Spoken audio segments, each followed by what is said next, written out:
આજરોજ જામનગર મહાનગરપાલિકા જામનગર દ્વારા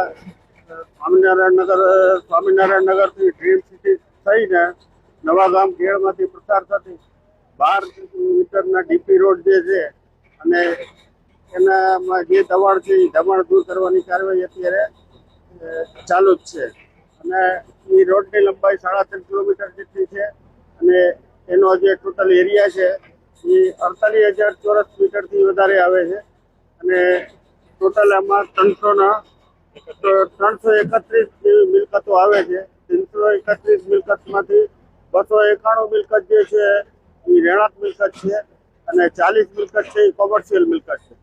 કેટલા દિવસની અંદર બાંધકામો તોડી પડાવે? અત્યારે ચાલુ જ છે અને ચાલુ રહેશે જ્યાં સુધી પૂરો નહીં થાય ત્યાં સુધી ચાલુ રહેશે.